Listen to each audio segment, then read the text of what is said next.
We are live 364 days a year. What are we doing here? If Dom turns at SummerSlam, I'm shaving my moustache off. I told you, if that happens, it's going. My lip is cold because of a stupid bet that I made with YouTube. Oh, good. Wrestle's better than Daniel Bryan. Bryan Daniels. Better than Okada. How do you not get 50 after Monday Night Raw? What up, what up, what up? It is your boy Shad Talks Graps, and we are back with another installment of the Wrestling Republic Daily Broadcast. We have surpassed 300 episodes, but AEW just reached 300 episodes last night for Dynamite, and that is a historical event for them, man. I just want to say before we start the show, I was there for the first Dynamite in Washington, D.C., and to see how much the company has blossomed in, 5-6 years, it is a pleasure to see. And last night was a eventful show. Salute to Clark Taylor. He was there live. He was showing us videos and stuff. Collision looks kind of crazy as well. I won't spoil nothing. But yeah, man, in honor of it, Chris Jericho told me, got to drink a little bit of the bubbly. But I'm not here by myself, man. We got a great panel. First and foremost, someone I ain't seen in a while, man. He's been busy. He's across the pond. But we got the host of the Soul Session. Soul, how are you doing, bro? Oh, you're a kind man, Shad. Yeah, I've been busy. I'm looking a bit disheveled. I'm not looking the best. It's been a hard time here in Scotland right now with the heat. But digressing on that point, yeah, 300 episodes of Dynamite. I love it. I've always loved this show. I've been able to attend one Dynamite, which was in Cardiff, Rampage in Florida in 2022. Collision there as well. So I've attended all three of the major shows, so I'm happy with that. But of course, Collision and Dynamite are coming to Glasgow in only a couple of weeks as well. So I'm very excited to see that. But obviously, by the time that comes around, the AEW's landscape is going to change completely. So let's get into some events, shall we? For sure, man. And yeah, I've had the pleasure to go to 4 Dynamites in my time. I went to the first one, and I've gone to 2 last year, and then one like a couple years, 2 years ago. I don't know. I'm not good at math. But speaking of where I've seen Dynamites, I got another co-host in the house, and he's from the area that I'm from, man. He's from the DMV. Were you at the first Dynamite? I must ask you, Big Ant, and first and foremost, what's good, Big Ant? What's going on, everybody? So I have been to a University of Texas versus University of North Carolina basketball game down in Dallas, Texas, at the Cowboy Stadium. I've been to a Michael Jackson concert. I've been to a Busta Rhymes concert, but I've never been to AEW. And I think I think I had more fun at a high school volleyball game than I would at AEW. But that's neither here nor there. There was a show last night that we're going to talk about. Let's break it down and have some fun. Oh my gosh. Well, I must say, bro, the next time they're in either at the so the last Dynamite I went to was at the where the Mystics play in Southeast, that arena. Right. And then they had the other Dynamite I went to last year was at the Eagle Bank Arena, Patriot Center at Mason. Yeah. So Mason. next time they come out here, you going? We going together, bro. You're not too far from me. You got 40 minutes. I will spend the day with you, Shaw. I'll spend the day hanging out with you. All right, that is good. Got a couple comments I want to start off with. First and foremost, Fernando Zayas. It's time to light the fuse and ignite this Dynamite review. I like that. I like that a lot. And also, man, got to put this out there. Rest in peace, Diogo Jota, man, the soccer football player, young, 25 years old, man. Tragic passing for him. So rest in peace to him, man. Prayers to his family, all the fans that appreciated him and loved his legacy and all his teammates. But let's start with what started the show off, and it started the show off pretty hot, man. It was Hangman Adam Page cutting another fiery promo on this build to All In, and he had some words for Jon Moxley. He wants to take Jon Moxley to the limit. They are in Texas. He wants a Texas death match Mox tells him that he's not ready for that type of smoke. Although he did beat Mox in a Texas death match previously, but Mox is telling him he's not ready for it. And they got, the numbers game. The numbers game is not a big thing over here, man. The Death Riders approach with caution, but we got the ops to help Hangman. And we had a crazy altercation in the ring with all of these gentlemen. Claudio was involved. You got Samoa Joe in there. You got Marina Shafir. And this is what kind of made me, I swear, I would never, don't put your hands on women's guys, right? But Marina Shafir is like an enigma. And there's never been an opportunity where they've ever had someone to kind of get her out the X Factor. Hangman said, "I'ma just knock her out." And he knocked her the hell out. And that popped me. I ain't gonna lie to you. It was a little unexpected, but my goodness, Marina Shafir, she took the buckshot lariat, and my goodness, man, she went flying. I will say she's probably the toughest person in that ring. She's probably the only person that could literally have her hands as a weapon, just from her train being in judo. But we got ourselves a Texas death match, Hangman Moxley, and I personally think this is the right direction to go with. I think I just love these super overbooked chaotic matches when it comes to title matches. And I like a lot of what AEW does with it. And I think it opens the avenue for Hangman to potentially go against everything that's ahead of him, everything that we've complained about with the Death Riders, and overcoming that and having a big moment. Also, the fact that it's Texas death match, it feels fitting. So I'm personally excited for it, but I must ask you guys, what is your feelings in regards to it? So I'll start with you.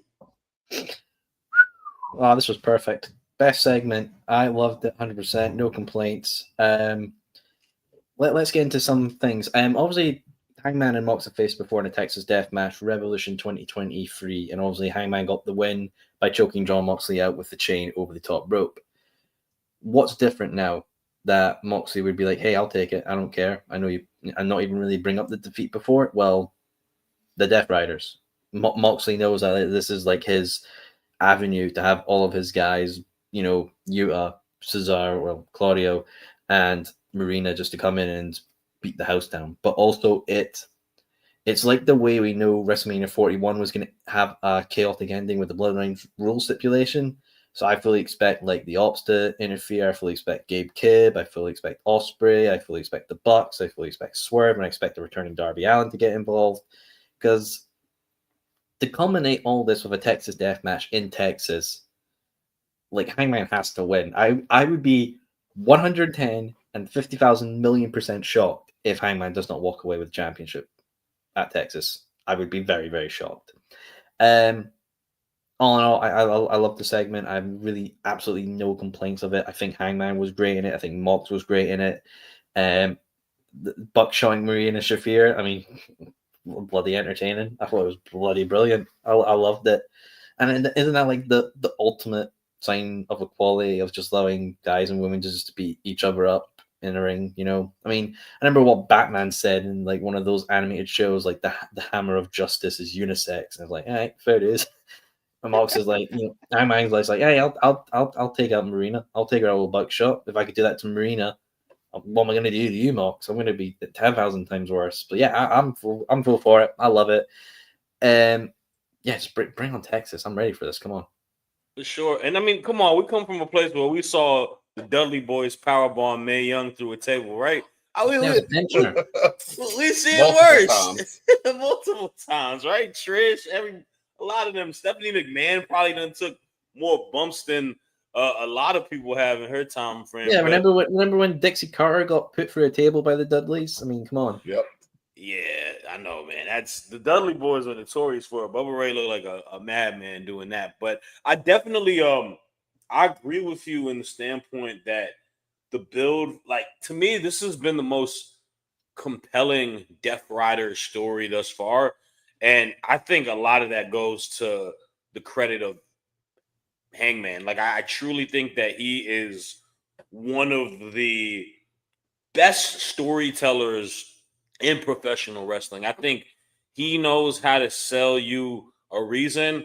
And I think with injuries and everything with the direction, like I think they finally found an avenue to kind of like click the injectocito cuz like get out of this like Death Riders story and have a great story top off what happens at All In. So I'm curious to kind of see what that result is. But I mean, and I want to ask you, obviously, what are your thoughts on the promo last night? And I mean, in any way, shape, or form, do you feel that it shouldn't be Hangman beating Moxley at All In? Should Moxley retain and continue this championship?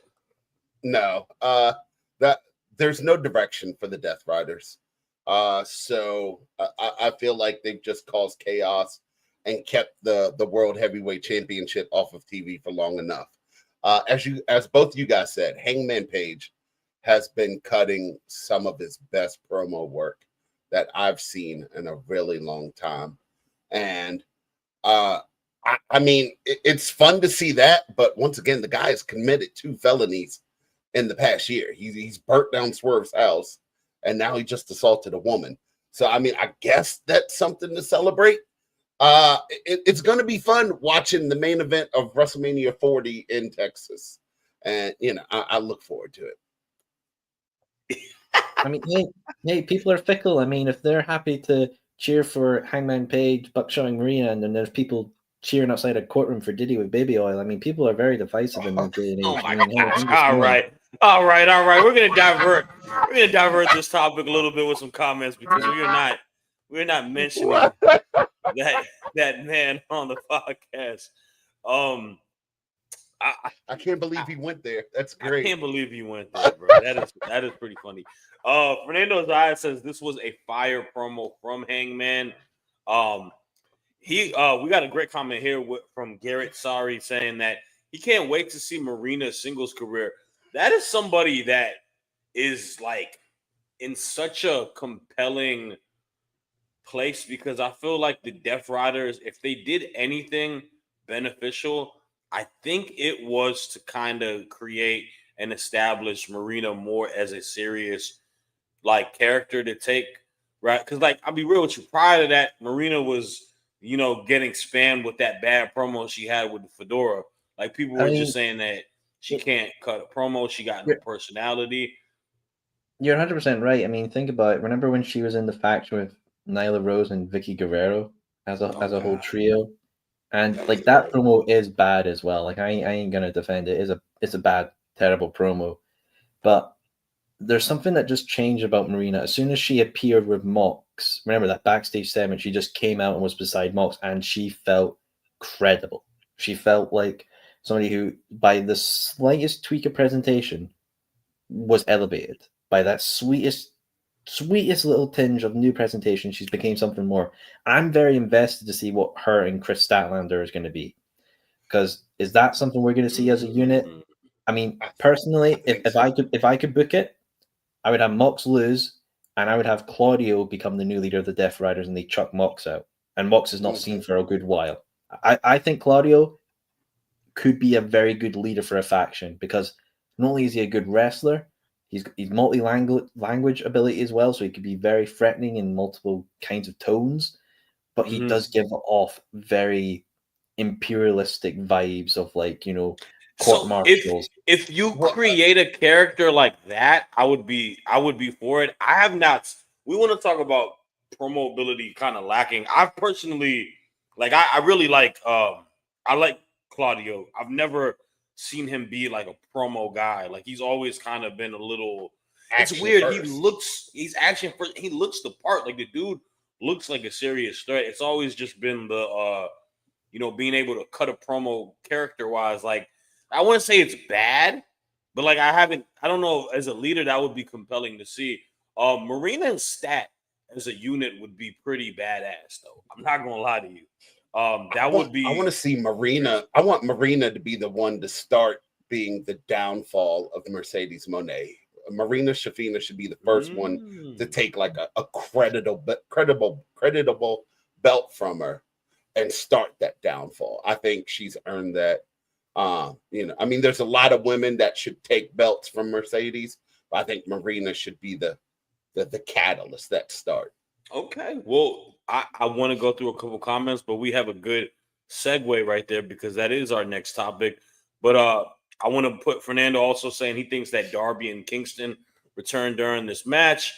DC Warlord is saying that when Jay White hit the Blade Runner on Marina 2, she's really good at selling. She's a really good seller. Like she makes those look so like, oh my gosh, wow, they just killed her type of visuals. And then we got one more comment I wanted to show because we got someone saying what's up. We got Angie Diva saying, yo, what up, everyone? What's going on? Thank you for tuning in. But speaking of Mercedes Moné, CEO, 1,000 matches last night. My gosh, that has to tell me to give y'all breaking news from Shad Talks Graphs. Because last night, I thought about it, I pondered it, and this is going to be shocking. As you guys know, I have been on record calling Becky Lynch the greatest women's wrestler of all time. I had a strong approach towards it. I felt confident. I thought the history of what she's done as a character, the whole 9 yards, she has manifested that.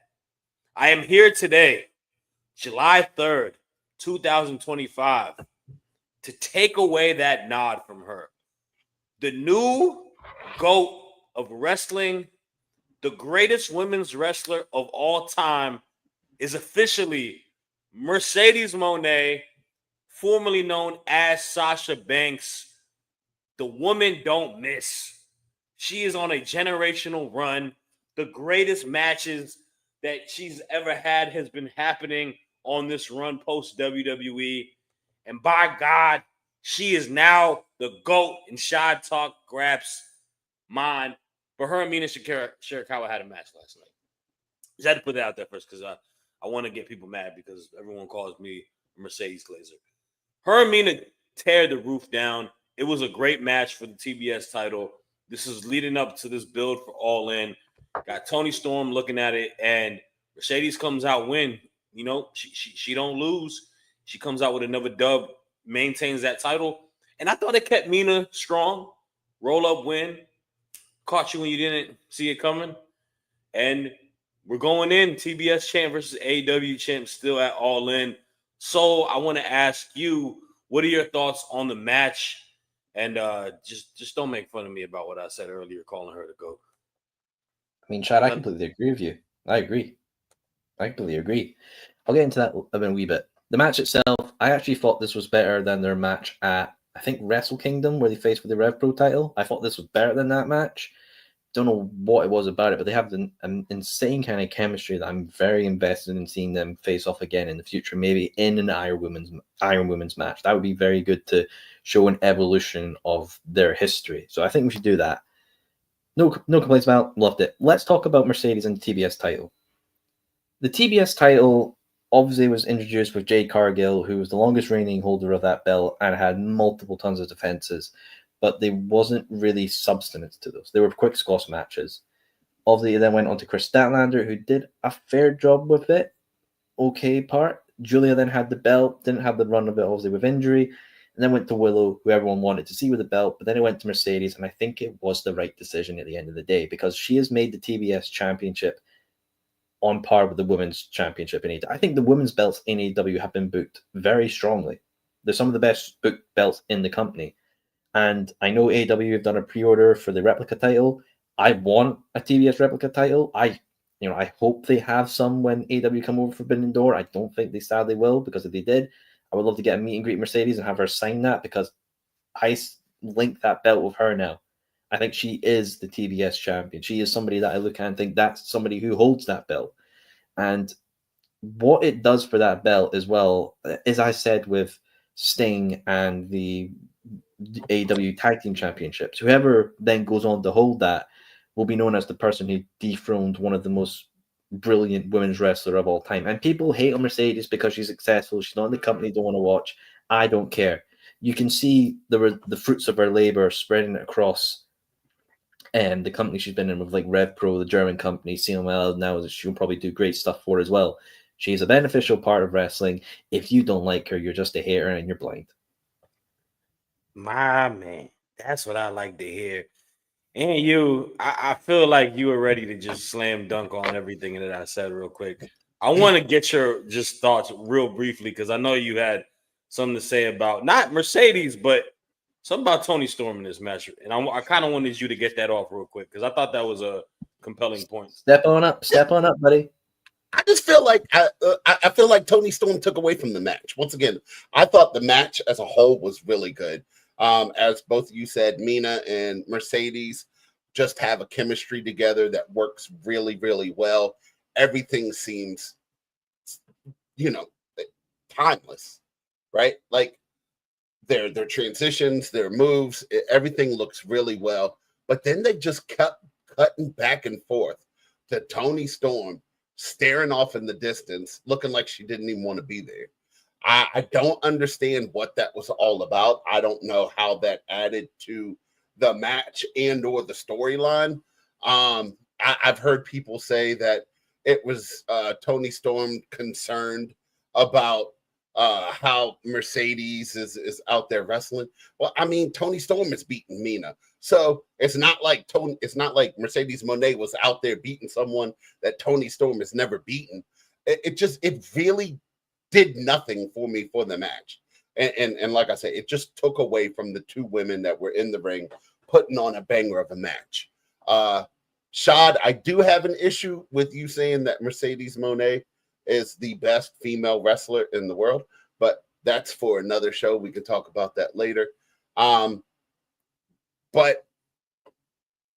her just having all these belts and defending them and having 1,000 episodes or 1,000 matches, kudos to her. I'm glad she bet on herself and she is fulfilling everything that she wanted to have.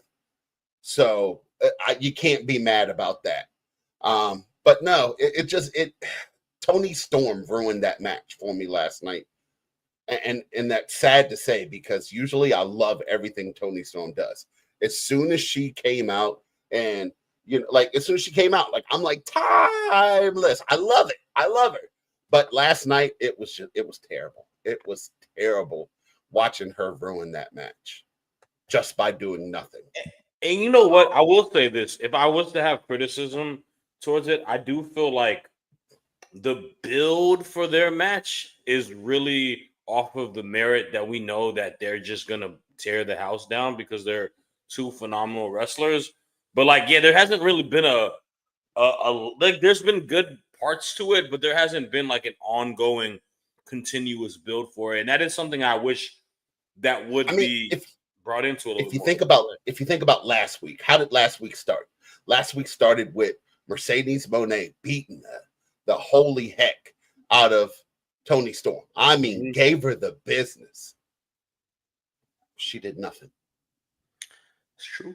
Now, I'll ask this. Do you think that the result last night, the fact that maybe if Tony would have helped Mina win, do you think that could have been a good addition to the build for this storyline? No? Okay. No, because you can't have Mercedes lose the belt before. You know what I'm saying? It's like, let's just say that Ravishing Rick Rude beat the Ultimate Warrior before he wrestled Hulk Hogan, for title versus title. It wouldn't have mattered as much as it did. For sure. So you got to have Mercedes Moné stay on that hot streak. You got to have Mercedes come out and look good. And it wasn't that she just won. She found a way to win. Her finishing move wasn't working. Mina was countering that. And so she found a way to win with the roll up. And it's like, okay, no matter what you throw at me, I got something for you. For sure. So I said, I love the match. Yeah. I love the match. Yeah, no, for sure. let's get a couple comments in, and then we got a couple things that I want to talk about that are not AEW related. We got Garrett Sorry saying that he's still waiting for the Tony and Hater match. Yeah, that's gonna be a banger match. I think Jamie is injured if I'm not mistaken. But we definitely need that. Jamie Hater and her will definitely have a physical bout for sure. Fernando also noting that was an excellent match between Mina and the CEO. Garrett Sorry said that Jade made the belt feel like a Goldberg belt. A similar type of reign, I would say for sure. It was kind of built off of that. My only issue is like the cap off to her title reign. I feel like that was a little strange how Stat got it. Yeah. Angie Diva says that honestly to me, Monet is being a little bit over pushed with all those belts. You know, the beauty of it is that she only has one belt on AEW. All those other belts are from different promotions. So I had to give a call to those companies. You know what I'm saying? I know everyone wants to say that, but just yeah, I mean, also two of those belts don't actually exist.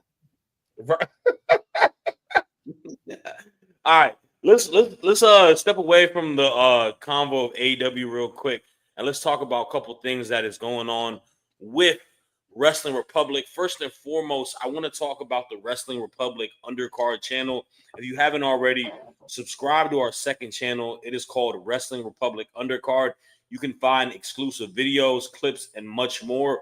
We got a lot of our great episodes just dropping on there. Look out for Grappling for Positions.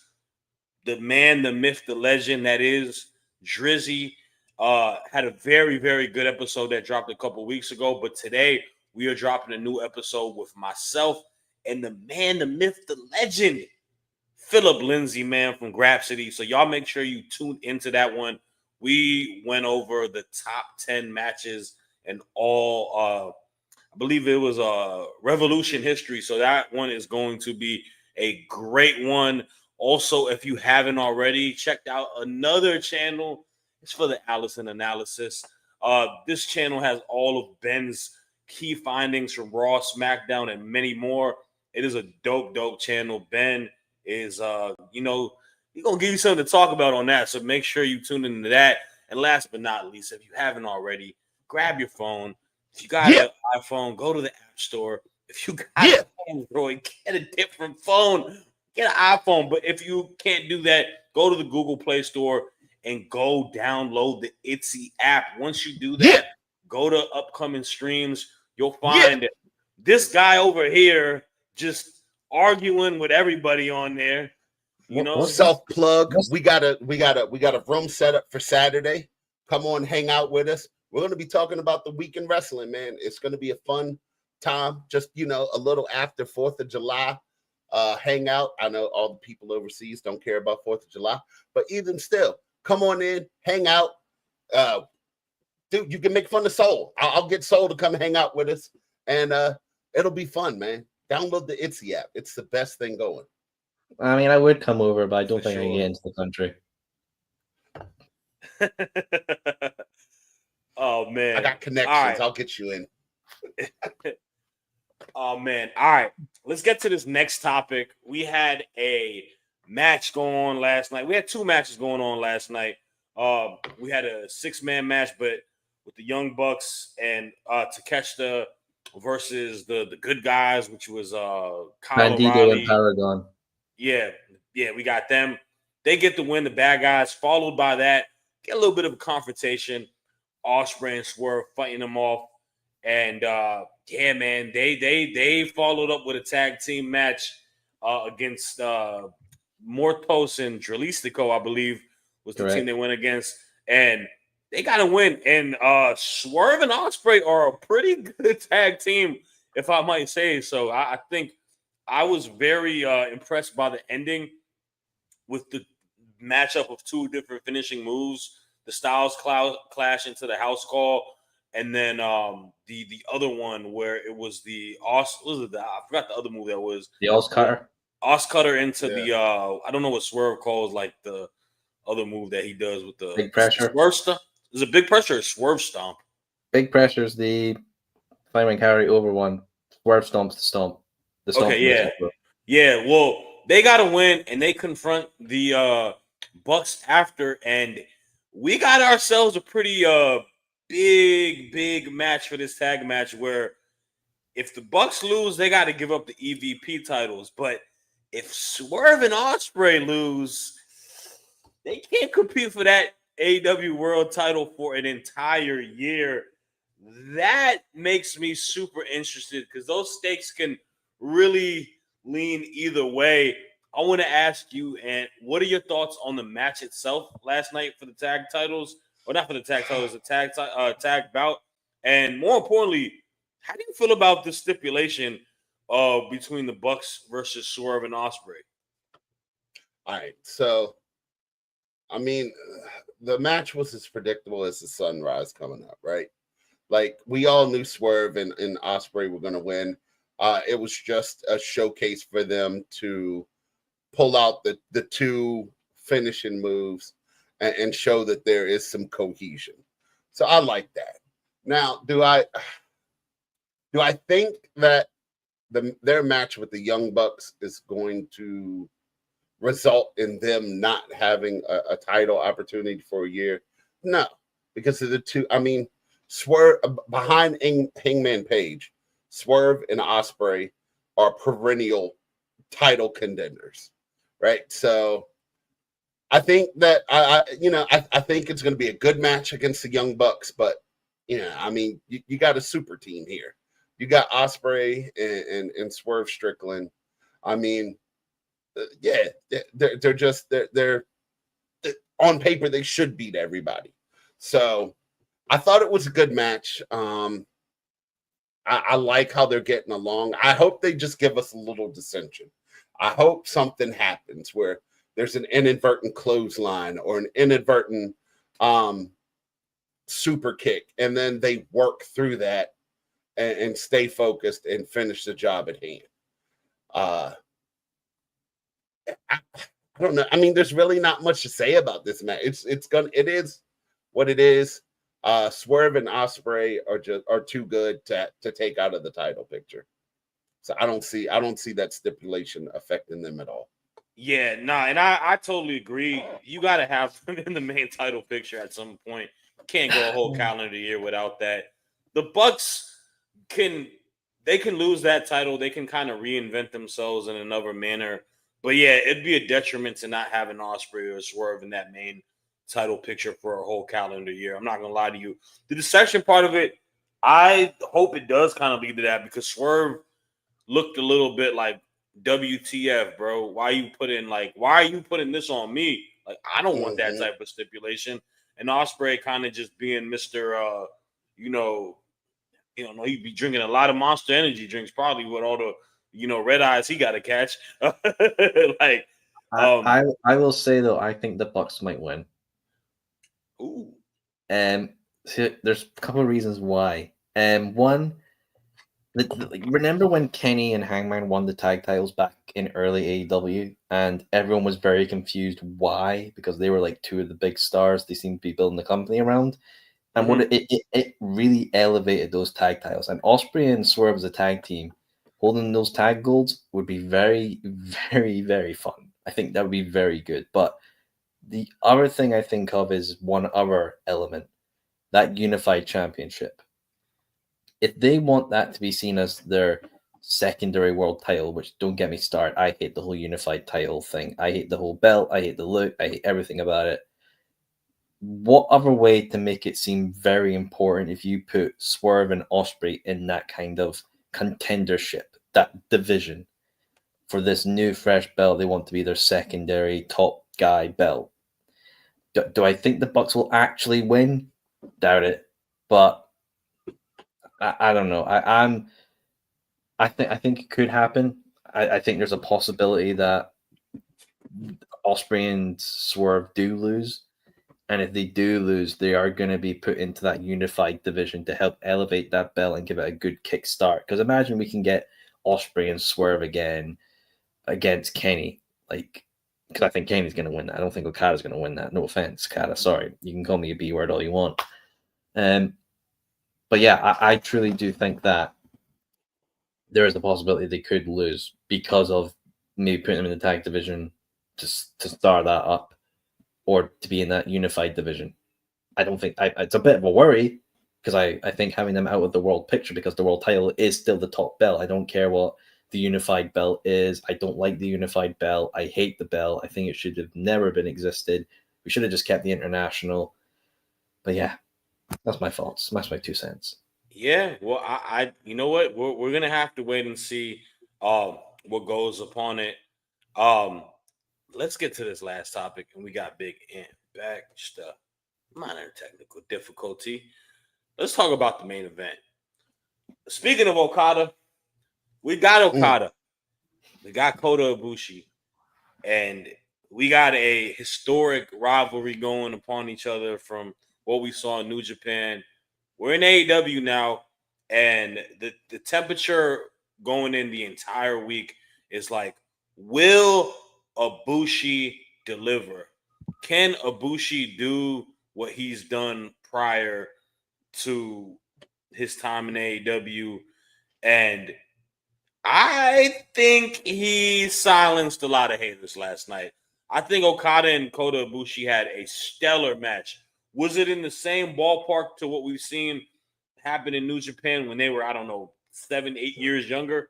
No, but I thought their chemistry definitely like synchronized really well last night. I thought they had a phenomenal bout, and it did a lot for Kota Ibushi in defeat.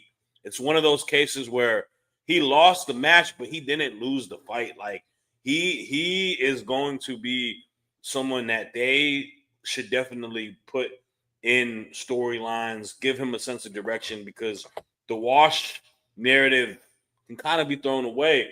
But post match, the Callis family doing what the Callis family does. And we got Kenny coming in with the save. We got the Golden Lovers back in the ring. And this is a big time match for All In. But I want to keep it solely conversational about the match last night. I'll start with you, Big Ant. What are your thoughts on Okada versus Ibushi? Yeah, man, definitely match of the night of the night last night, and they delivered so well. I mean, if you had never seen a strong style match before, that was it last night. They were giving it to each other the way they were. Pause. They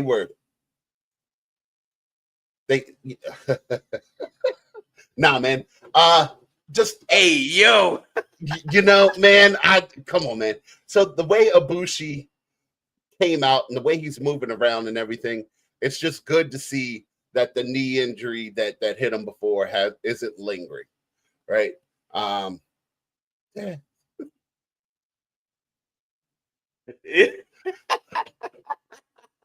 I'm sorry, bro. I know.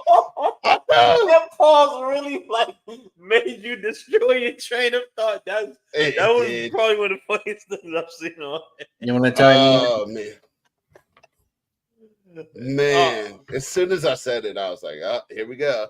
It's all that's DMV status for us, man. We gotta. I pause everything in chats all the time. So, but I do agree with you in the fact that like it is that strong style type of dynamic that they have, and that's like for real. That's a big reason I was really like drawn into the whole New Japan,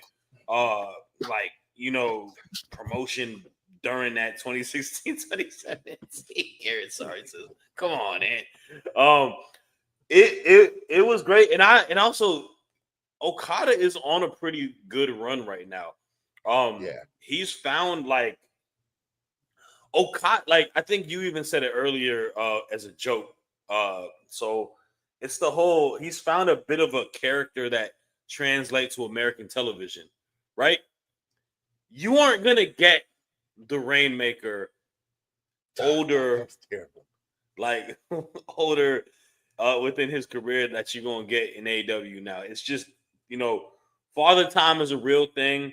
They got a very deep roster, but it's the fact that he's able to kind of reinvent himself. I think that's the beauty of it. And also it's the fact that a lot of people they enjoy it, man. He's built himself as a good heel and he works well with whatever faction and a manager that he's with. But I gotta ask you the same thing. So what were your thoughts on the match last night between Okada and and Ibushi. And don't say anything, pause, that messes up your chain. Stop it. Don't worry, I can ramble for days with plenty. And no, this was quite special. Obviously, this is a match that previously was like a Wrestle Kingdom level event, and now it's on free television, and we get to enjoy that. And that's the beauty of what professional wrestling can be, is that they allow these big events from other places to be treated as, not saying less or anything like that, but availability is more optional for people. Kota Ibushi is a really interesting one. I've only ever actually seen two Kota Ibushi matches, which was the Blood and Guts match, the match at All in 2023, which was in the 3-on-3, and I think, the another one, which was the Like a Dragon sponsored match that was on Dynamite, which Paul White was in for some reason. I've always viewed Ibushi as a myth. You always hear these things of like, oh, you've seen Kota Ibushi in a singles match, dude's on another level. And I want to say for maybe the last 5 years, he has not been the same.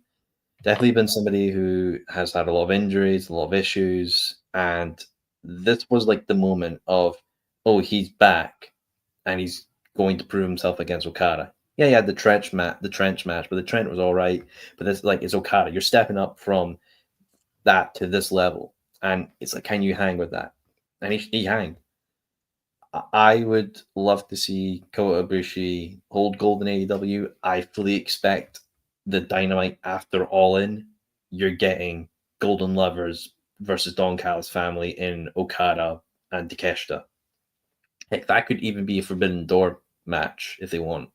But that's the thing you have in your back pocket, is when do you reunite the Golden Lovers? Because the Golden Lovers is a historically long wrestling story, a lot longer than I think a lot of people really understand. I mean, like, Kenny Omega went to Japan because of Kota Ibushi. Like, there is that whole legacy story that these two individuals have, and it's a very beautiful story. When they reunited, it's special for the history of wrestling and what they continue to do. I am very, like, the Golden Lovers not holding the AEW World Tag Team Championships will be probably one of the biggest missed opportunities in wrestling, no doubt in my mind. Okay, so here's the thing, right? I don't disagree with that point, and I don't disagree with the point with Ospreay and Swerve, but this becomes a bit of a problem for the tag team trajectory in a place, because you do have a lot of teams that are actual tag teams, right? You got like the Outrunners, you got FTR, Private Party. You have a lot of teams.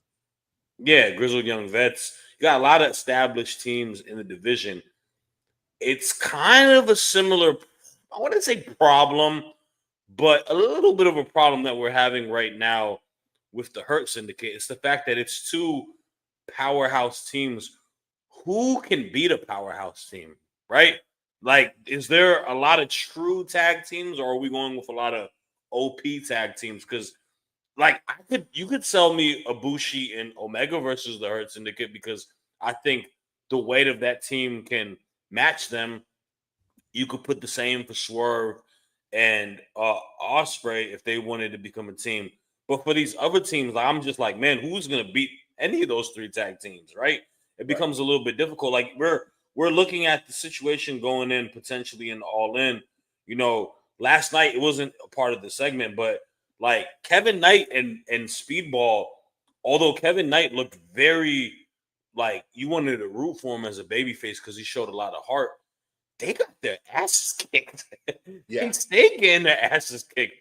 And no matter what it may be, I don't expect them to beat the Hurt Syndicate, just because anytime they go against the Hurt Syndicate, they're getting dog walked across the stage. So it's going to be very interesting. Bobby Lashley was beating that man with his sunglasses on. Bobby Lashley didn't take his sunglasses off to beat this man up last night.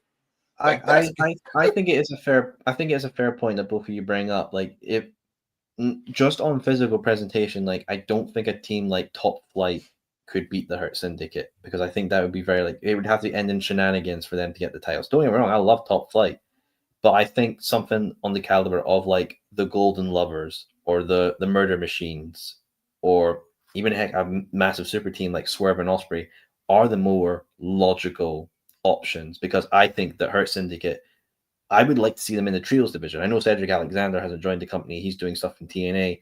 They do have MJF, but imagine how funny it would be MJF, Bobby Lashley, and Shelton Benjamin as a trios. You know, it's like that one white guy you bring. It's like the one white guy you bring to the cookout. He's just there because he has good seasoning, and it's like, all right, he's here. Smart. Who is the trios champion right now? The Ops. Yeah, the Ops. That's right. My bad. That's a great trio. It's a really great trio. That's a good trio. You're right. No, I always, don't know why. Obviously, with trios and tags, you have to divvy up enough individuals to make each division, you know, plentiful, and that's always very hard to do with a trios and a tag team division. That's why not a lot of companies do it. How much longer is Bobby Lashley going to stay out of the title picture, though? I mean, Bobby Lashley world title. No offense, in my personal opinion, I don't think Bobby's going to hold the world title. I don't think he's going to hold it. I think Bobby Lashley. Don't get me wrong, exceptional talent. If you had to tell me out of the Hurt Syndicate who to put the world title on, I'm putting it on Shelton. I would put it on Shelton Benjamin. I like Shelton Benjamin. I love Shelton so much, amazing. Bro. But Bobby Lashley is a spectacle, bro. Like that guy is legitimately like you bring him into the promotion for that reason. He's a to me last night, and we got a couple of minutes before I gotta get off. We gotta get off here, but we'll go overtime for a quick second. I look at Lashley and I'm just like, man, I like the tag team stuff for what they're doing at the moment, but like there's so much to go within that main title picture that I would just have dream matches. Him and Hangman, right? Like story wise, with MVP as a talking piece, you know, him and even them against Swerve and Bobby Lashley would cook. Yeah, I completely agree. If anything, the unified championship, if you want to make that a big deal, have Bobby go for that. I personally wouldn't do the world, because look at how the world championship has been presented in AEW. Like only 9 or 8 individual men have held that title. Obviously, there's been like I think 10 reigns altogether, but like there's only been a very, very, very, very. If a person like if Samoa Joe can have a title reign, I feel like Lashley could have a title reign. I put them in the same, you know, stratosphere as superstar style. Like you just know that they're legit big time guys. People were legitimately thinking that Darby Allin could be a world champion. You can't tell me Bobby Lashley in the like. Come on, man. Come on, man. So is it a bit 2010 TNA just to put the world title on the ex WWE guy? I mean, isn't that a bit? So this is my problem, right? Because he's not an ex WWE guy. He is Bobby Lashley over that, and that's the issue that I have with. And I'm not saying you, but I see the general topic. I think AEW has done a phenomenal job letting wrestlers have the identity of who they are and letting that run. It's not that it used to be that problem, right? It used to sign all the release guys. They slowed that. They pumped the brakes. The only last WWE people they picked up was the Hurt Syndicate, which is a no-brainer, because if you could get the Hurt business on your company, you know, you get them. I don't care what anyone says. That is there is a reason why we love them so much, is because the WWE just broke it up from us when they were so good. Like we never got a Hurt business versus the Bloodline. That was the big issue with it. So that's a no-brainer. And especially with Lashley, I love Shelton. Shelton is my guy. He's a Hall of Fame talent. He's one of the most underrated wrestlers of all time. But Lashley is the same person you put in that same breath as Brock Lesnar back in the day, right? Like that's a guy who is a certified. You could put a world championship. He's not just a big dude. He can wrestle like very well. He's put on great matches. And that's why they never gave us Roman versus Bobby Lashley, because they knew, like during the Tribal Chief run, you can't like Bobby would have made Roman look silly. He should have feuded with Cody when he just got the title when he was a heel on SmackDown. But that is another topic. We are going a little bit over the time range. Way over. Thank you guys in the comments. Thank y'all, man. This was a good discussion to close out the show too. And we'll be back Same time tomorrow. If you in the United States, man, happy early 4th of July. Make sure you definitely at a cookout, eating some food, popping off some fireworks. Don't go Jason Pierre-Paul and blow off your thumb. Nope. Don't get, but you go to the illegal places in PA, get yourself some good stuff. But that's all that I got, man. Thank y'all, and we'll catch y'all tomorrow. Peace.